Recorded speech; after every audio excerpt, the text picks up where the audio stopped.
Hey guys, I am going to share with you the Sportraits assignment. So here we go. I hope you're enjoying the Western football game, by the way. All right. So I am going to share my screen. Here we go. So let's start off with Eric Bronson's work. He is a U of M athletics photographer. And so let's take a look. And this stuff is just outstanding. So here on the first frame, he's using a rear curtain, and he's got ambient light here. So as his subject moves, what happens is with rear curtain, you take a picture, it exposes the ambient light first. So say this is maybe a quarter of a second, right?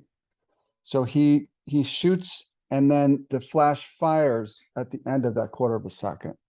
And that's how you get the ambient light blur behind your subject. So this is a really cool technique. Slow shutter speed, black background, okay? And then this is obviously a white background. So these are, first two are studio, but just getting creative on the court, on the ice, anywhere to do something unique, right? And that's what we're seeing here on the ice. This is location light. Probably there's a backlight on the left. You can see the rim light on the left, and then it looks like another light on the right. Not in my opinion, not far enough from the photographer, but also they're probably both snooted, because you can see the foreground is dark, and as is the background. So that looks pretty cool. So, you could absolutely go to an ice arena and get somebody who's on there's a club hockey team. This is a can-do situation right here. And then, since it's not great outside, but you can still do an intramural portrait like this if you wanted to. And so what you would do for this one with the soccer is you would need to have a lot of power on the flash to get this kind of thing.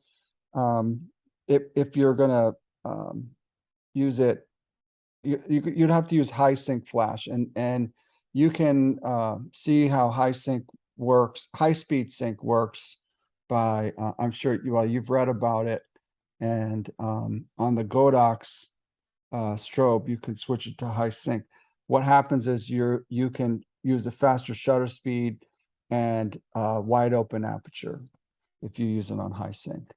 So that will enable you to have a darker background, and in this case overpower the sun. I just love this picture.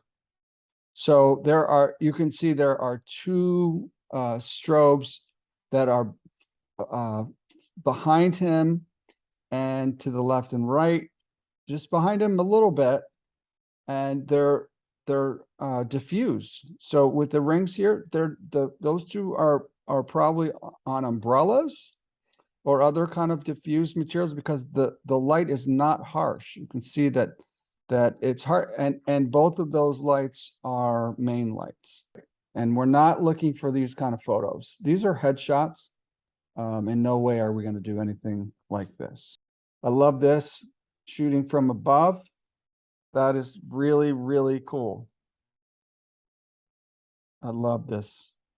Get up high, telephoto lens, and light it and shoot it. That's really nice. So photographer's probably on a 12-foot ladder, probably on a very tall ladder, and then looking down.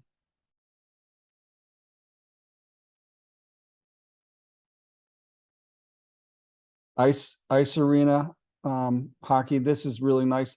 And again, the strobe's coming from behind, create this light and create the pop of the ice spraying up. Again, backlight is the key to splashes of water. This is so cool. I thought for a long time about this picture, and it looks like they put a balance beam in a lake, and it's not too deep because this only goes down maybe 2 feet or so. So I was thinking, how does her hair dry? But I think she just walked out there. That is just so cool. And that's pretty basic.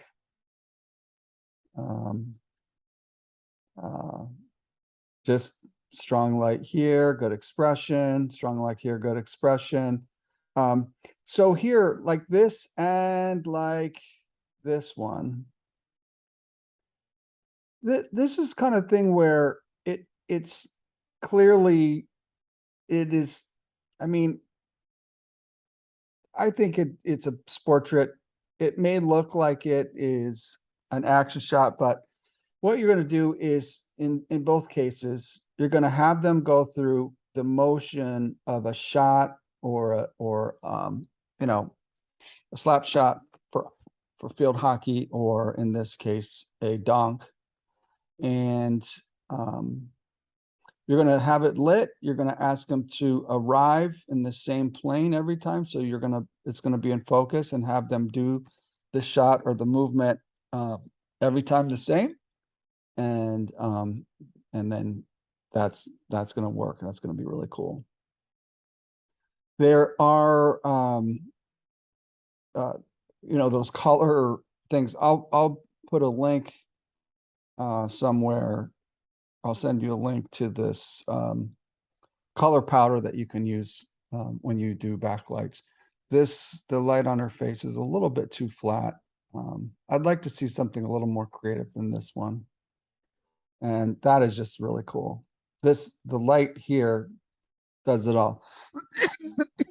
Appears to be a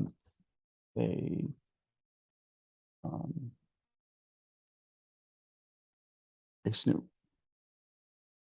Okay. Let's go down to the next group. This is Jeff Smith. He graduated, probably 12 years ago or so. He works for the University of Michigan, and he also has some photos that are portraits. So let's go through these. Very nice work. So you can actually use your strobe and have it in the frame. As long as you can't see the light stands, it works quite well. So I think snooting it will help as well, because you're not going to get fall off, and you're likely to just get the burst here. But it's also, you can see the light itself right here on the right side of his face, his right side.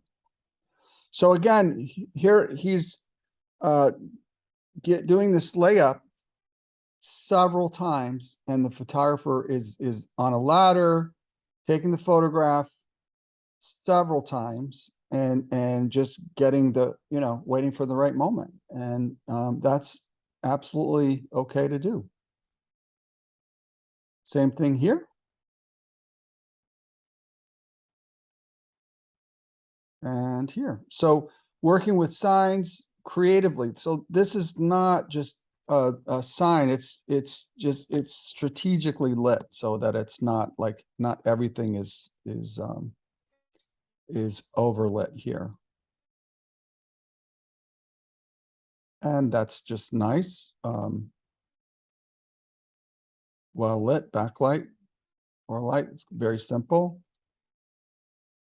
And this is taking your subject to a dugout. You could still do this. It would be nice if they didn't have to wear a coat, but if they did, I guess that would be fine. But it'd be really good to just have the uniform. Again, with the backlight and the ice. Very simple, very clean. in the locker room is another good place to work.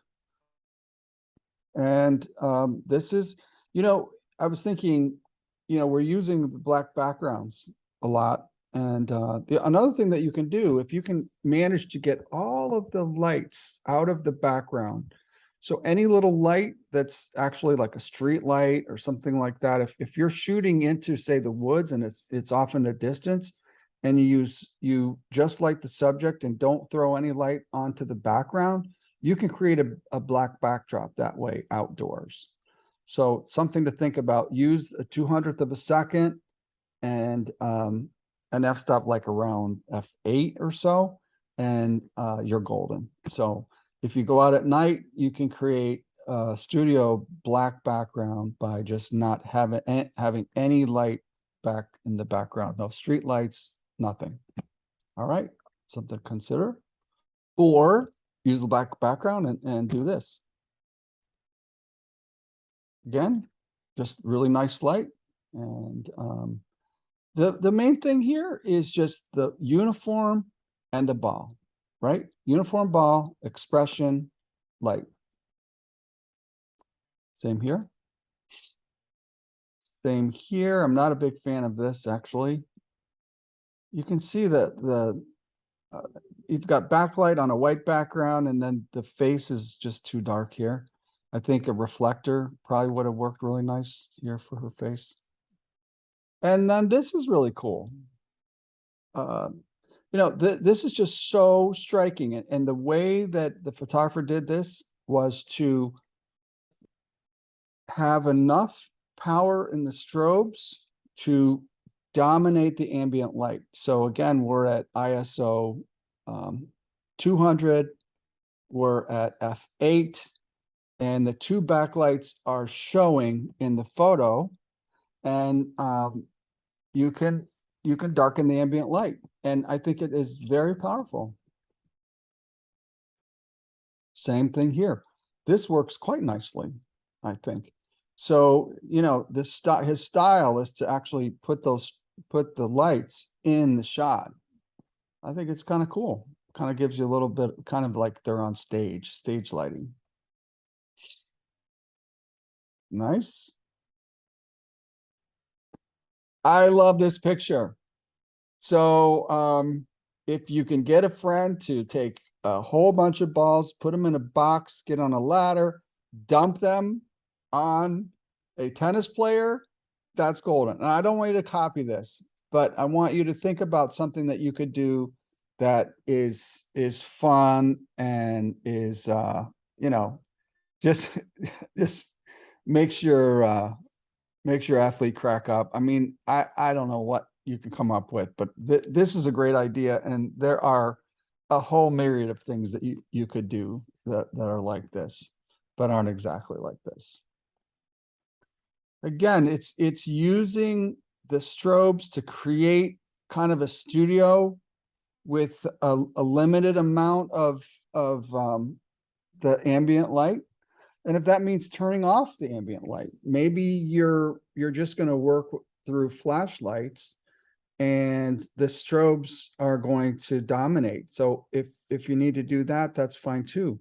So yeah, and then you can really isolate your subject. You don't have to worry about busy backgrounds. Just make the backgrounds go dark, really dark. Not a fan of that one. Football and soccer. And then this is just a no-brainer, light off to the right, and that's it.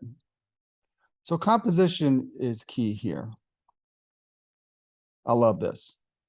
So strobe off to the right and a strobe off to the left, and looking down, probably looking. So this is what I imagine this photograph is the photographer is sitting on the high dive and looking down. So this is not rocket science. You're going to put a strobe on the right, a strobe on the left, and there you have it. I love this. Another dugout shot. You know, that's fine. It's well composed. I love the leading lines, and you know, subject is lit quite nicely. And this is nice. Again, I really believe that they just turned the lights off in the gymnasium to make this picture. It's way easier to do that than to try to overpower the ambient light. So just see if you can work with if you could get permission to shoot in a high school. You just have them turn off the lights, and you know, there's the backlight right there in the frame. So it's kind of cool. Very nice here too.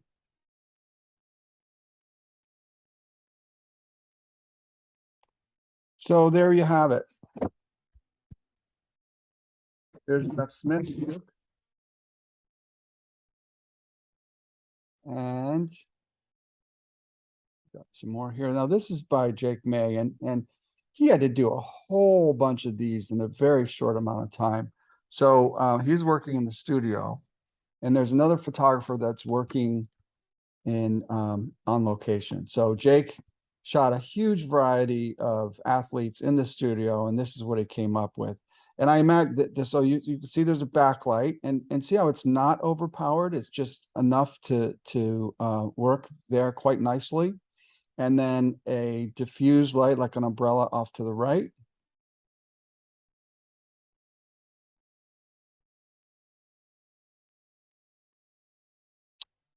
So each photo is very unique, right? I love I mean, the bubble gum. That's so great. This is only one light. This is only one light in the background snooted. And another just one light shot.